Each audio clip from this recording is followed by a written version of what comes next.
O micro-reservatório, né, como está aqui na imagem, né, uma imagem de uma pequena obra aqui, né, basicamente é um reservatório enterrado, ok? Um reservatório enterrado que vai promover a infiltração da água, ok? Do terreno ali que você vai trabalhar, do lote que você vai trabalhar, tá?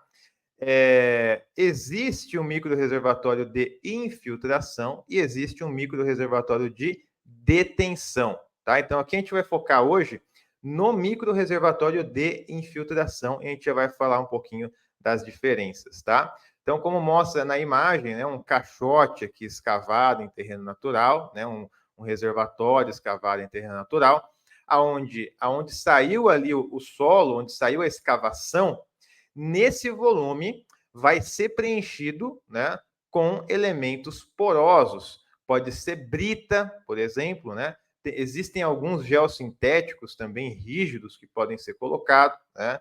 E vai ser envelopado com um filtro geotêxtil, que é uma manta que permite a passagem da água, mas não permite o carreamento de finos, né? Em todo o perímetro desse micro-reservatório em contato com o solo, ok? Então, isso daqui, pessoal, é basicamente um micro-reservatório de infiltração. Então, a água que vem do telhado da casa, a água que vem do lote, a água que vem de uma área montante, está escoando superficialmente. Quando ela chega ali, direcionada por uma tubulação para o nosso micro-reservatório de infiltração, a ideia é com que essa água infiltre no solo, né? Com isso, a gente reduz o nosso escoamento superficial ou, dependendo da área, elimina o escoamento superficial, tá? Então, a gente sabe que hoje em dia, né, as vazões de pico estão cada vez mais agudas em áreas urbanas, né? A gente pega ali bacias há 30 anos atrás, nós tínhamos uma área verde mais volumosa. Hoje em dia, nós temos ali cada vez mais área cinza, né, de concreto, asfalto, telhado, e isso impacta diretamente na dinâmica, né, hidráulica da nossa bacia. Então, quando nós temos mais área cinza de telhado, de concreto, de asfalto, nós temos mais áreas impermeáveis. Tendo mais áreas impermeáveis, nós temos mais escoamento superficial. Tendo mais escoamento superficial, nós temos uma vazão ali de pico, muitas vezes aguda, elevada, aumentada.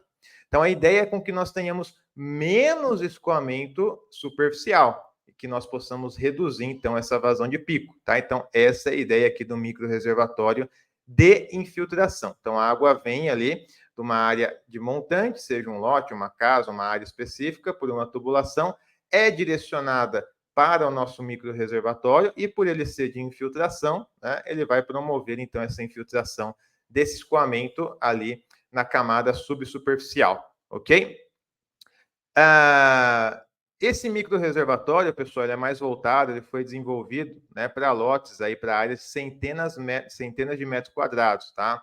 Então, obviamente, ele tem algumas limitações, né? Áreas muito grandes que ultrapassam aí esse limite, né?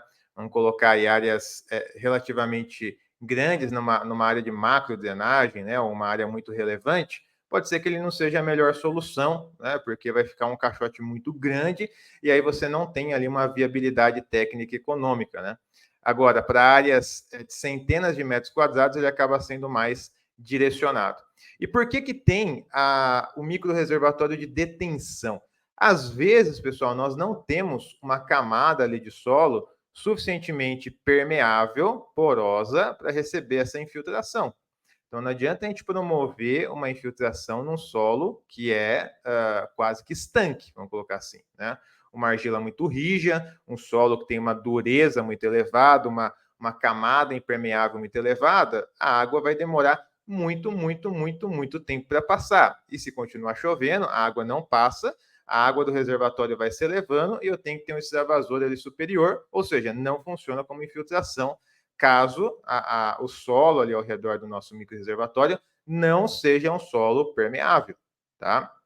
Então, nesses casos, pode ser trabalhado com um reservatório de detenção, que nada mais é do que esse caixote também enterrado, mas aí você vai acumulando água, né? Você verte esse excesso para a nossa rede convencional de drenagem, né? Mas aí, no caso, ele não trabalha por infiltração, e sim por detenção, tá? Imagine só o processo de um piscinão numa grande cidade, em São Paulo, por exemplo, né? O piscinão fica seco. No período de chuva, o piscinão começa a encher, tá? Só que a vazão de saída é controlada, né, para a nossa rede convencional de drenagem. Então, a gente está controlando a vazão que está saindo do piscinão. Parou de chover, o piscinão começa a esvaziar e a água, né, a vazão ali de saída também continua sendo controlada. Com isso, o que a gente faz? Achata a curva, reduz a vazão de pico, tá? Então, é o mesmo conceito de detenção numa escala aqui muito menor, tá? Quando a gente trabalha com um micro reservatório de detenção, é esse mesmo conceito, porém aqui numa escala bem menor, ok? Independente da função, seja de infiltração ou detenção, sempre é recomendado ter um dispositivo de extravasamento, ok? Então, se der uma chuva, né, além da capacidade ali de infiltração do nosso solo, essa caixa, né, de brita, de geossintético, vai se encher de água e nós precisamos extravasar essa vazão, tá? Então, sempre é indicado aí um dispositivo aí extravasor adicional por segurança, ok?